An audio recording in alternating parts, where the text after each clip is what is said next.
Hi everyone, today we're talking about some off-grid battery supplies, so you can take this battery box camping or use it at home for certain reasons. So first thing we have here is a battery box. With you can see inside there's 4 batteries, 12 volt batteries. These add up to 52 amp hours. Comes with a nice clip case, nice and secure. You can pick it up, take it traveling with you. Comes with a whole bunch of connections. You get some Anderson plugs here, so you can charge it while you're traveling in the car. You got some terminals on the front here, so you can jump start your car if you want and connect certain other devices to it.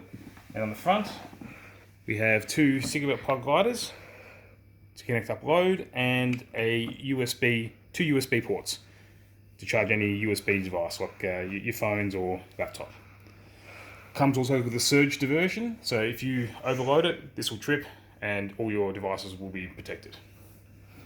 Easily resettable, just hit the button again to reset and you're away again. We turn it on, we show the voltmeter here. This shows us what the battery voltage is standing at the moment.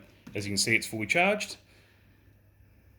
So, I'll give you an example now of using this camping. We have a camping fridge here. You can see it's turned off for the moment. I will connect it up to the battery box via cigarette lighter plug. Real easy, straight into the port,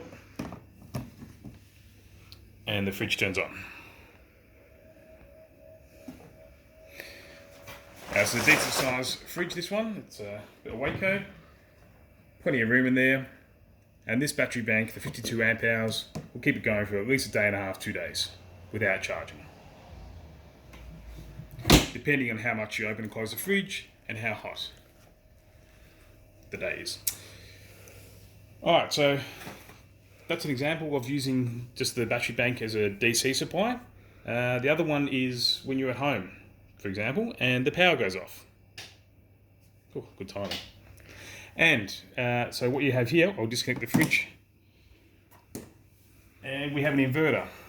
Again, same connection, cigarette plug glider, but this has 2 GPIOs on the back, so you now plug in any household device running off 240 volt AC. Same again, just plug it into the box, and I'll use the other connection for the fridge. You can see the fridge is off for the moment because we've disconnected it. Plug the fridge in, and we turn this switch on. And you'll see the fridge will come back on.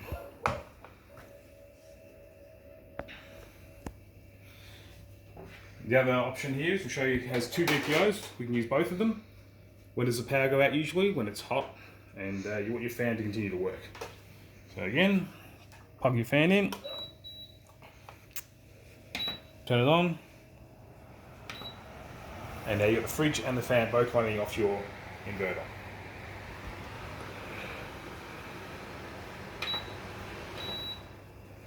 Now this is all run off the cigarette plug glider, as I mentioned.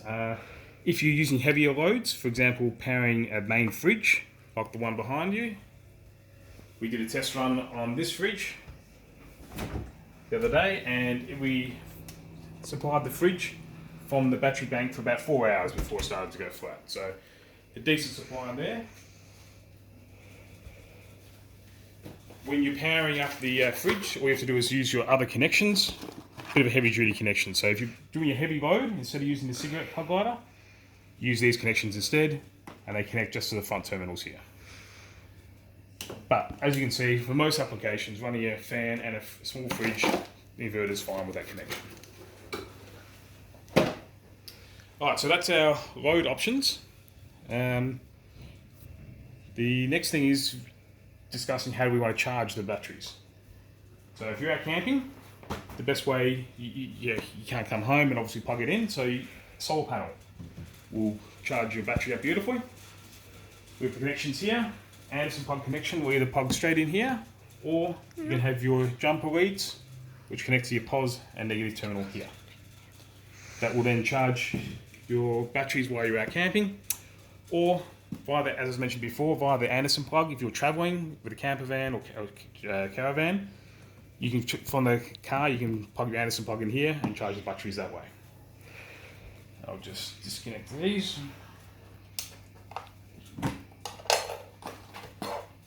The other option is when you're at home, in between camping trips or just in between power outages, you want to have a battery backup ready to go. There's a smart charger here. So I'll show you how to connect this one up. Take the plugs off the terminals here and just connect your POS lead to your POS terminal and neg to neg. Just make sure the power off switch is off here, and then we'll connect this into the main house supply.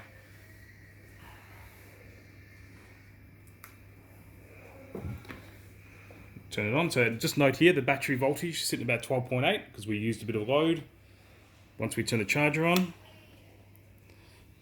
it'll show the battery voltage here and how much current it's drawing to charge, and a few other different other options is the battery capacity at the moment, how much it is charged.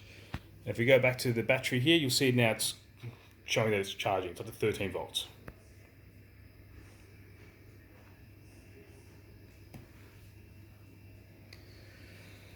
So there are your charging options. Leave it plugged in between camping trips or at home, just so it's always fully charged and ready to go. That way when the power goes out or you're ready to go camping, you're all set and ready to go. Now, there's different options, different packs. Some people won't want everything. You may not need the charger or the inverter or the solar panel. You may just want one or two of these, so see below for the pricing options. I hope that explained everything. Thanks for watching. Cheers.